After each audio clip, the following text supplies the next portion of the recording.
지난 시간에 우리가 다시 한번 한 주가 더 지나갔기 때문에 좀 정리를 한다면 예수님의 제자들은 한마디로 평범하다 못해서 결함이 많은 사람들이었습니다.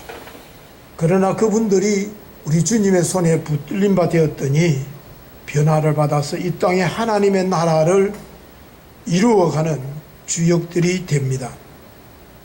그러므로 우리는 낙심할 이유가 없습니다. 내가 아니라 주님의 손이 우리를 붙드시면은, 그분이 우리를 이끌어 주시기만 하면은 우리들도 하나님의 마음을 시원케 해드릴 수 있는 하나님의 사람들로 살아갈 수 있기 때문입니다. 그러므로 나도 그분의 제자가 될 수 있다. 나에게도 결함도 있고 하지만은 진흙과 같은 나를 하나님이 빚어주시기만 하면은 하나님의 일꾼이 될 수 있다라는 이러한 자부심, 우리가 긍지를 가지고 하나님 앞에 살아가는 사람들이 되어야 할 것입니다. 많은 성도들이 보면은 영적 우울증, 신앙의 우울증에 빠져 있는 사람들이 많습니다.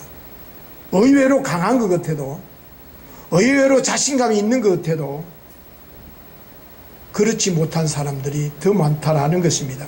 여러분들 베드로를 보십시오. 본인 자신이 실수투성이었기 때문에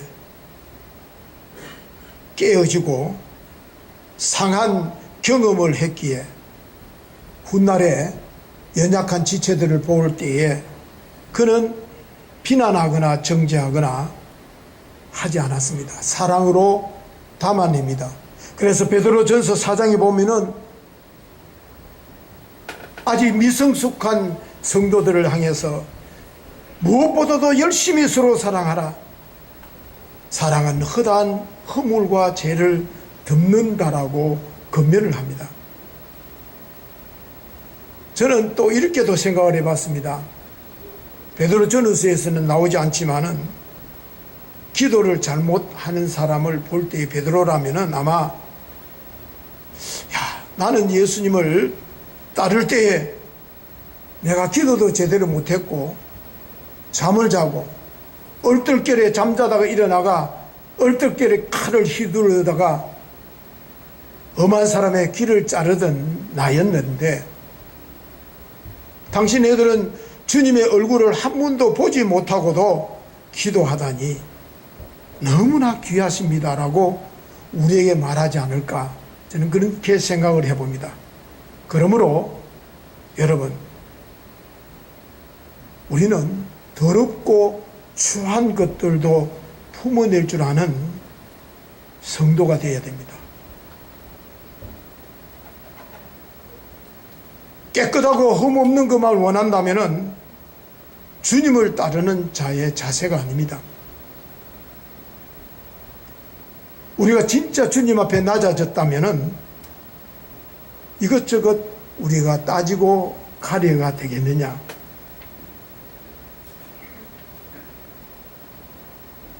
저는 목사가 힘든 것은 다른 게 힘든 게 아닙니다. 상식이 통하지 않고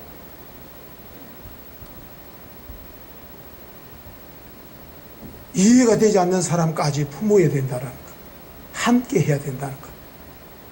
상식이 통하고 지성적이고 자기 처신을 잘하는 사람들 모아서 목회하라면 얼마나 좋겠어요.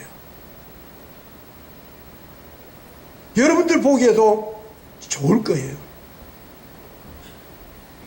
답답할 게 있겠어요? 통하는데, 쭉 하면 다 통하는데. 그런데 우리 주님께서는 오합지졸인 제자들을 추스리고 추스립니다. 배신하고 심지어 팔아 넘겨버리는 그런 제자들을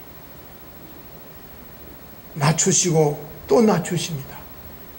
실패하고 실패를 경험하게 합니다. 왜? 너희들은 세상의 모든 사람들을 다 품어야 된다. 나처럼 품어내고 담아내야 된다.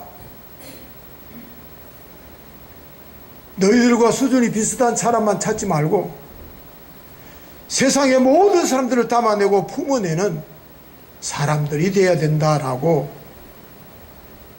그래서 제자들을 또닥거려 주셨습니다.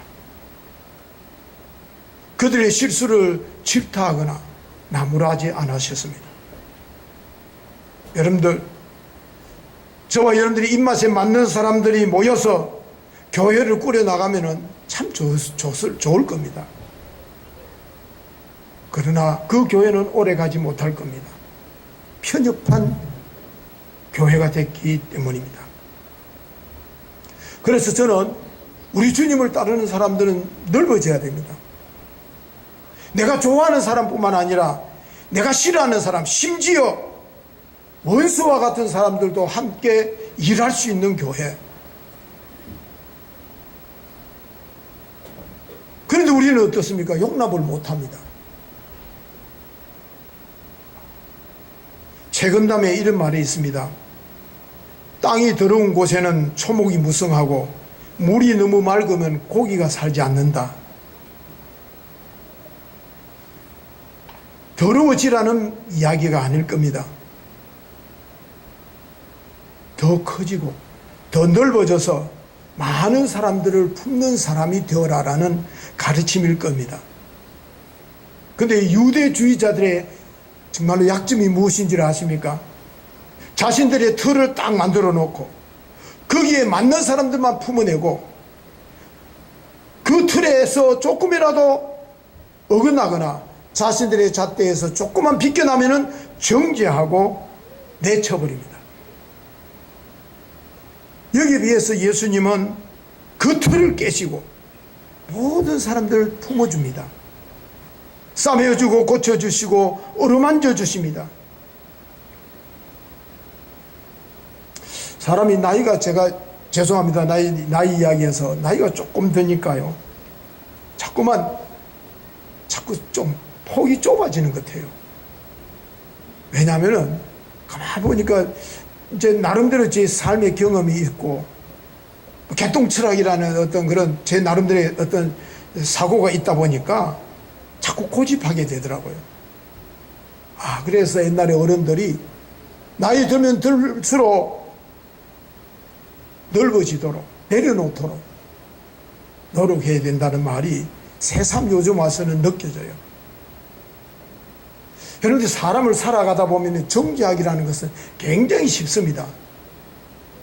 그냥 거짓말 가리지 않냐고 한마디 던져버리면은 됩니다. 그런데 사람을 세워간다는 것은, 품고 간다는 것은 참 어렵습니다. 겸손하지 않는다면은,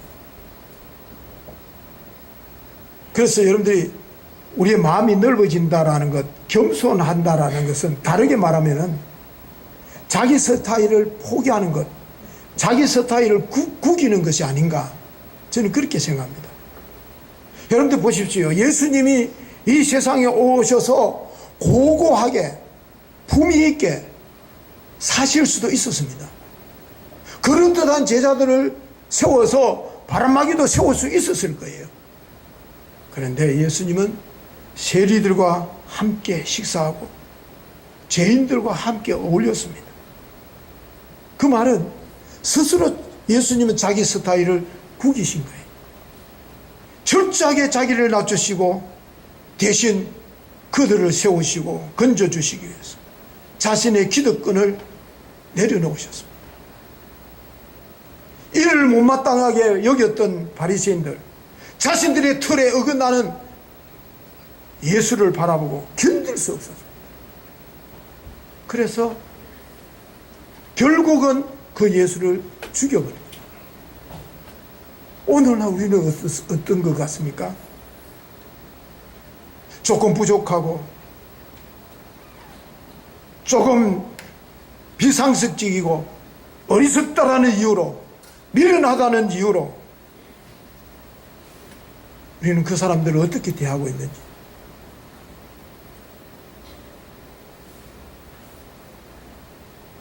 그분들과 함께 하면 못마땅해 합니다.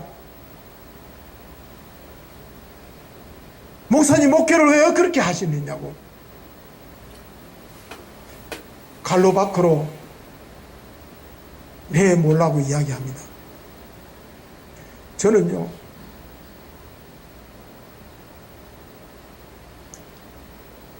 저도 제 마음의 한 구석이에요. 목회할 때마다 이래서는 안 된다 하는 게 있습니다. 어릴 때 몇 분 들었을 거예요. 제가 주일학교 가서 헌금 내지 못하고 거지 같은 옷을 입고 온다고 분방공부할 때에 그 칼로 서로 저를 못 앉게 만들어서 저는 늘 그 언저리에 앉았어요. 선생님이 내 곁에 앉아라 하면 어때요?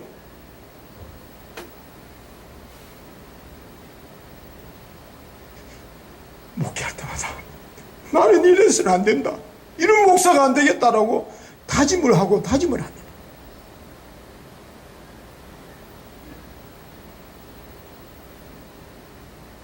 정말로 교회가 그래야 안 되겠어요?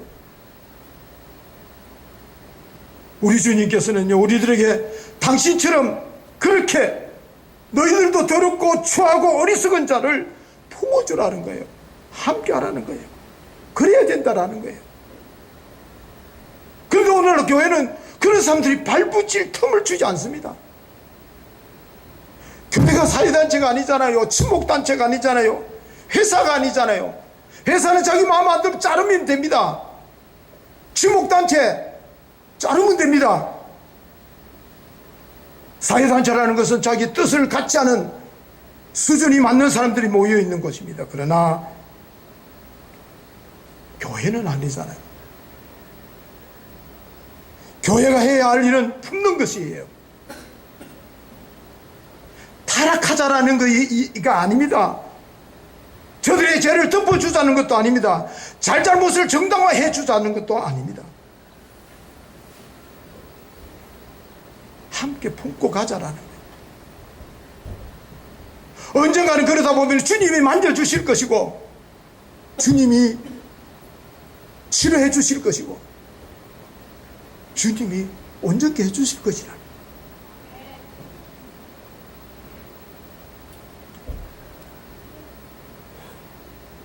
오늘날 교회가 알게 모르게요, 점점 가진 자의 편에 서가고요, 배운 자의 편에 서 있고 사리 분별이 분명한 자들의 편에 자꾸만 서 있습니다. 자꾸만 교회는요, 제가 죄인 줄도 잘 모르고 날뛰는 사람들, 그런 사람들을 품어내지 못합니다. 그래서 갈로밖에 인생들이 갈 곳이 없어요. 그러다 보니까 세상 사람들이 볼 때 옛날에 한국 교회가 다 그들을 품어주었습니다. 오늘날 예수쟁이들 끼리끼리 놀고 그래서 사회가 교회를 외면한 거예요. 저게 교회라면은 필요 없다라는 거죠. 그래서 교회 안에 가면 갈수록 가진 자들의 말이 통하고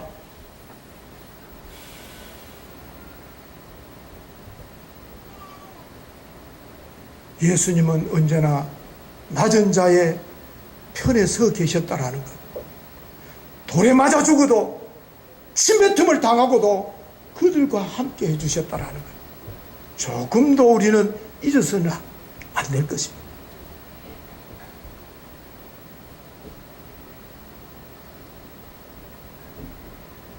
뭔가 부족한 사람들의 입장에 서서 그들과 함께 아픔을 나누지 않는다면 교회는 생명력이 없습니다. 오늘 한국 교회가 왜 생명력이 없을까요?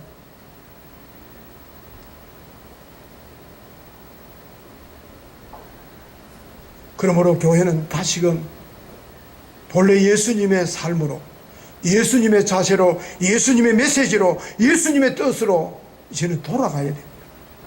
세상의 어떤 논리나 세상의 이치를 따라가서는 안 됩니다. 그렇다고 부자나 기득권이나 똑똑한 사람 무시하라는 게 아니에요. 그분들이 귀한 것처럼 또한 이분들도 귀하다라는 거예요. 한 영혼을 건지기 위해서 그들의 편에 서주는 것, 그들의 영혼을 품고 그들의 아픔을 감싸주는 것, 그것이 예수님의 정신이요, 예수님의 삶이요. 우리가 또한 그렇게 살아가야 될 이유가 거기에 있는 거예요. 우리 모두 이제 스스로 내려놓고, 주님, 저를 빚어주십시오. 주님의 분신과 같은 삶을 저도 좀 살아갈 수 있도록 나를 빚어주십시오. 내가 예수를 오래 믿었는데, 목사도 되고 다 됐는데 아닌 것 같습니다. 뭐라도 한참 먼 것 같습니다.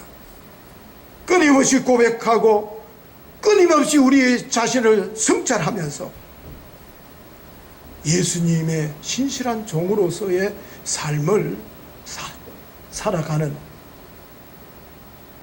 그래서 몸부림쳐야 될 것입니다. 여러분들 교회를 다니면서 여러분들 힘들다, 속상하다, 짜증난다, 시험 든다, 교회 오면 잘 많이 듣지요. 저분은 그렇지 않으리라고 봤는데 왜 신앙생활의 연도도 굉장히 오래됐고 직분도 그만하면은, 그런데 그 사람들도 나하고 똑같이 그런 소리 합니다. 중직자 입에서 힘들다 그러고 짜증난다 그러고, 왠 줄 아십니까? 교회는 90%가 인간관계입니다. 하나님이 진짜 여러분들 힘들게 하시던가요? 하나님께서 진짜 여러분들을 속상해 하시고 짜증나게 하시던가요? 아니잖아요. 목사 때문이지요. 그렇지 않아요? 권사님 때문에 아닙니까? 교회를 떠나가는 사람들 전부 다 목사 목덜미 잡잖아요. 끌어들이잖아요. 그래야 자기 명분이 있으잖아요. 도대체 이게 뭐냐는 거죠. 저는 사람을 알자라는 거죠.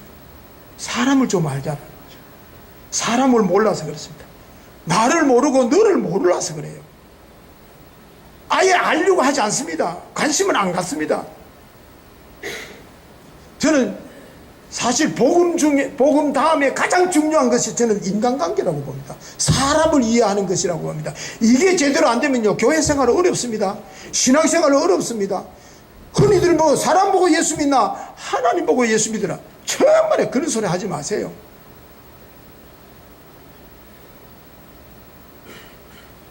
그래서 저는 이제 이 말씀,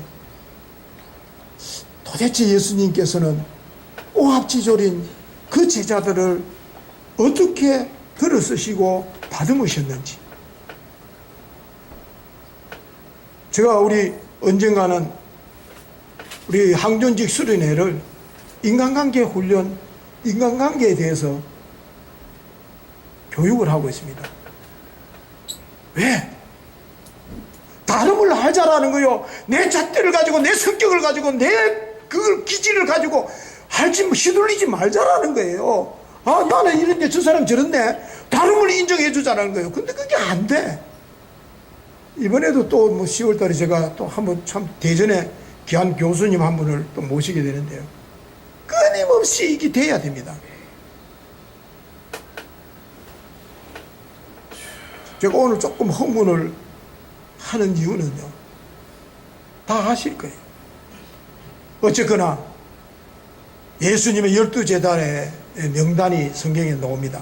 마태복음 10장과 마가복음 3장, 누가복음 또 6장 사도행전에 나옵니다. 그런데 그 면면을 보면은 예수님께서 그룹을 이렇게 지어 주셨어요. 그룹을 지어서 예수님이 사역하셨다는 것을 알 수가 있습니다.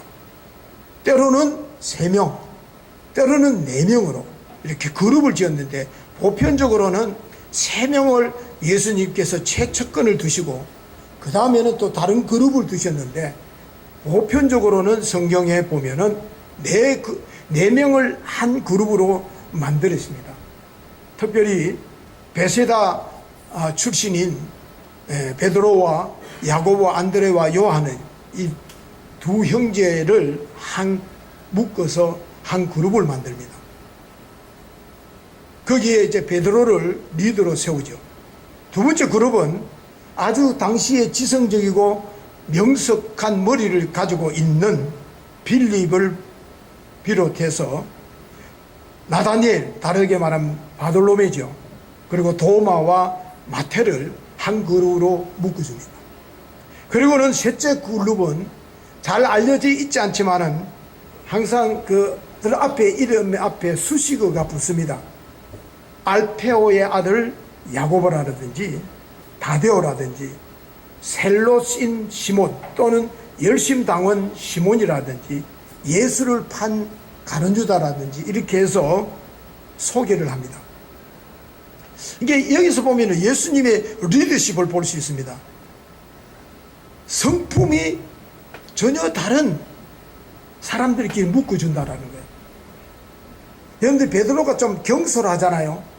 그런데 거기에 누구를 붙여주느냐 하면 아주 어리지만 심사숙고형인 요한을 붙여줍니다. 빈틈이 없는 고지식한 빌립은 천진난만한 소박한 나다나엘을 이렇게 붙여주고요.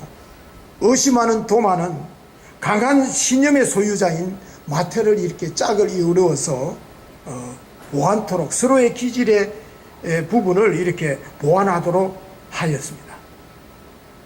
그래서 제가 이제 다음 주부터는 이 예수님께서 이런 제자들을 어떻게 면면을 다루셨는지, 그렇게 해서 그런 사람들을 어떻게 쓰셨는지를 묵상해 보려고 하는데, 예수님께서는 우리의 기질을 다른 사람과 이렇게 조화를 이루도록, 제대로 그것이 조화를 이루어서 이렇게 보완을 해가지고 하나님이 일을 하는데 쓰임 받도록, 그것이 하나님의 뜻이라고 우리에게 가르쳐 주는 것이 성경의 전체적인 흐름입니다. 그래서 저와 여러분들이 교회 생활하면서 이러한 부분 잘 이해해야 되는데, 오늘은 시간이 좀 갔습니다만은 우리 성격을 서로 좀 알자라는 거죠. 성격이라는 것은, 물론 기질이라는 것은 타고난 기질이 있고요, 성격은 환경에 의해서 자라나면서 이 성격은 자꾸 변합니다. 그래서 제가 성격 유형의 검사를 해보면은 10년 전에 여러분들에게 검사했는 거하고 10년 후에 또 검사해보면은 성격 유형이 바뀌어졌어요. 왜냐하면은 환경에 의해서 살다 보니까, 이런 남편 저런 남편 있는 자식 키우다 보니까 자기도 변합니다. 근데 기질이라는 것은 잘 변하지를 않아요. 그래서 일찍이 성격을 의학적으로 분석을 한 사람이 있죠. 바로 서양 의학의 아버지라고 할 수 있는 히포크라테스라는 이 사람이 사람의 기질이 체액에 따라서 달라진다라고 분석을 했는데 4가지로 분석을 했죠. 여러분들 잘 알 거예요. 담즙질, 다혈질, 우울질, 점액질이라는 것으로 분류를 해서 이야기를 합니다. 제가 이 시간에 여러분들한테 이야기하면은 내가 어떤 유형인지를 잘 분석해서 단점과 장점을 살리고 보완을 해야 된다고 하는 것, 자꾸 다른 사람을 생각해요. 그 골치 아픈 그 근사는 맞네 담즙질이네 하고 제발 좀 그러지 마이세요. 그냥 참고로 들으시는데, 이 성질이라는 것은 우열이 없습니다. 하나님께서 인간을 창조하실 때 보편적으로 창조하셨어요. 그래서 각 기질마다 장점이 있고 단점이 있습니다. 자신의 기질을 잘 파악해 가지고 장점은 활용을 잘하고 단점은 잘 잘 보완해서 하나님의 교회를 섬기는데 잘 우리가 쓰임받아야 됩니다. 그런데 어떤 사람은요, 내 성질은 성령도 못 고친다고 하고 막 우기는 사람이 있어요. 성령을 이겨내려고 하는 사람이 있어요. 그러지 마세요. 고집 부리지 말고요, 자기 자신의 기질을 분석해서 변화시킬 것은 변화시키고 받아들일 것은 받아들이고 보완할 것은 보완해서, 야, 그 참 권사님, 좋은육교회 권사님들 정말로 사람들 좋더라, 소문나는 우리 권사님들이 될 수 있기를 바랍니다. 권사님들은 아멘 안 하고. 자, 먼저 시간이 좀 갔지만 다혈질입니다. 대표적인 인물이 성경에는 베드로지요. 근데 이 다혈질의 장점은요, 어디를 가나 혼자가 늘 즐겁습니다. 낙천적이고요, 생동감이 있습니다. 하는 일이 없어도요, 여유가 있어요. 우리 같으면 막 달달달달 떨 텐데 그렇지 않습니다. 그리고 자신의 마음을 쉽게 드러냅니다. 그래서 절대로 노름판에 가서 꼬라박는 사람들은 다, 꼬라박는 사람 다 열질입니다. 왜냐하면은 광이 손에 잡혔다 하면은 벌써 얼굴에 광이 나. 상대방이 다 읽어버리죠. 뭐 들고 앉아있다 하는 게 다 안 돼. 표정만 봐도 뭔 생각을 하고 있는지 다 알아요. 그래서 그런 사람 성격이 좋아가지고 주변에 항상 사람들이 많고 친구들이 많습니다. 근데 단점은 쪽으로 보면은 실제적이지 못합니다. 조직적이지 못하고요, 돈키호테와 같아요. 무모하고 아무 때나 막 버럭버럭 화도 내고 막 이말저말 합니다. 그리고 성질을 부리나 놓고는 나는 뒤끝이 없다라고 이야기합니다. 폭탄을 터뜨리고 주변 사람들 다 초토화되는데 지 혼자 나는 뒤끝 없다고. 근데 그분들은 머리는 좋은 것 같은데 1등을 못해요. 항상 선두를 놓칩니다. 왜냐하면 자기 훈련이 부족해서 열매가 별로 없어요. 입만 무성한 사람들이 다혈질이라 그래요. 더 구체적으로 이야기하면 시간이 안 되니까. 그 다음에 담접질입니다. 사도 바울과 같은 사람입니다. 담접질이라는 말은 담이 크다라는 거죠. 깡다구가 있다 그 말이에요. 깡이 있다라는 말입니다. 이런 사람은 의지가 강하고요, 굉장히 독립적입니다. 다혈질적인 사람들이 충동적이라면 담접질 사람들은 모든 것을 계획하에 수행을 합니다. 계획적이고 의도적이고 집요합니다. 시작을 하면 끝을 봅니다. 그래서 언제나 실제적입니다. 그래서 시련은 있어도 실패는 없다라고 신화를 이룬 고 정주영 회장을 비롯해서 우리나라의 재벌 총수들이 대부분의 이 담접질의 사람들이라고 합니다.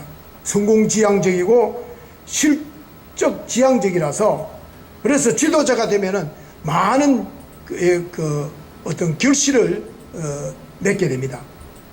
단점으로는 지나치게 목표지향적이라서 어떻게 보면 사람이 차갑고 잔인합니다. 이런 사람들은 다혈질보다는 뒤끝이 있어요. 그래서 깽단 두목이라든지 마피아, 폭력배, 독재자들 중에 담접질이 제일 많다고 그래요. 성격이 너무 강하다 보니까 주변에 사람들이 별로 없어요. 그래서 자기가 한 말에 대해서는 책임을 지려는 경향을 가지고 있습니다. 그래 놓고는 자기가 불쑥 말을 쏟아내고는 다혈질적인 사람들은 그냥 잊어버립니다. 내가 언제 그렇게 이야기했나. 이런데 이 사람은 끝까지 그 말에 대해서 책임지고 물고 늘어지는 그런 성향의 사람입니다. 세 번째입니다. 우울질입니다. 우울질, 우울증이 아닙니다. 우울질입니다. 그 대표적인 사람이 성경에는 모세와 같은 사람입니다. 감수성이 예민해서 철학자 또는 예술가가 많습니다. 이상주의자이고 완벽주의자이고 항상 무엇이든지 분석하기를 좋아합니다. 그게 버릇이 되어버렸어요. 이야기하면은 그냥 있는 그대로 못 받아들입니다. 분석을 합니다. 그 말의 배후를 훑어봅니다. 사물을 그대로 바라보지 못하고 항상 깊이 있게 그 근본의 이유가 뭘까? 그래서 그러다 보니까 이런 사람들은 좋은 점도 있습니다. 남들이 생각하지 못한 것을 생각해내기도 합니다. 천재이기도 하고요. 이런 사람들은 사람을 잘 사귀지 못하지만은 한번 사귀면은 끝까지 가고 성실합니다. 반면에 단점으로는 굉장히 비관적입니다. 세상에 아무리 좋은 것이 많은데 그 좋은 것을 받아들이려고 하지 않냐고 항상 그 좋은 것 속에도 비판적인 것, 부정적인 것을 자꾸 발굴해냅니다. 이런 사람들은 늦가을을 굉장히 좋아한다 그래요. 왜냐하면 녹음이 짙은 여름에 숲이 많은 잎사귀를 바라보면서 답답함을 느낀대요. 근데 가을이 되어서 잎사귀가 하나씩 떨어지고 마지막 잎새까지 쳐다보면서 낭만을 즐긴대요. 그리고 사람을 평가할 때 그 사람의 장점보다는 단점을 잘 추려냅니다. 그리고 그 사람들은 조금만 힘들면은 안 된다 또는 끝났다, 희망이 없다, 불안을 느낍니다. 표면상으로는 굉장히 온화해 보여도 속으로는 항상 그런 불만과 불평이 늘 감춰져 있습니다. 그래서 다른 사람들 보기에는 굉장히 똑똑해 보여도 정작 본인 자신은 행복해 하지 않습니다. 이런 사람들이 이제 우울질 유형이라고 그랬는데요. 마지막으로 점액질입니다. 제자 가운데서 도마와 같은 사람입니다. 이런 사람들은 굉장히 냉정하고 소심합니다. 실제적이고 성실하다는 그런 장점도 있습니다. 그런데 이런 사람들이 기가 너무 얇아가지고 남의 말에 좌우지가 됩니다. 어떤 모임에 대해서 그 모임에 대해서 밤낮 불평을 하면서도 궁시렁 하면서도 참석하고 함께 합니다. 그래서 그 사람의 성격 종잡을 수가 없다라고 이야기를 합니다. 의욕지지를 못합니다. 끝을 마무리를 잘 못합니다. 객관적인 판단 능력은 뛰어납니다. 관찰 능력도 뛰어난데 대신에 리더십이 없습니다. 그래서 모든 것을 자꾸 부정적으로 보기 때문에 늘 불평을 들어놓습니다. 어떤 사람이 비전을 이야기하면은 예리한 통찰력으로 그 비전의 허상을 이야기해서 분위기를 썰렁하게 만듭니다. 행동을 하지 않으면서 말을 잘 내세웁니다. 주도적인 인생을 살아내지 못합니다. 교회의 부정적인 것은 잘 끄집어내면서 교회가 이래 되겠느냐라고 혼자서 오만 걱정을 다 하고 궁시렁거립니다. 이런 사람들이 점액질이라고 합니다. 제가 왜 이런 이야기를 하느냐면은 앞으로 교회 생활하면서 저 사람은 유형이 그렇구나, 그런 기질을 갖고 있구나, 그래서 이해를 해주자는 거죠.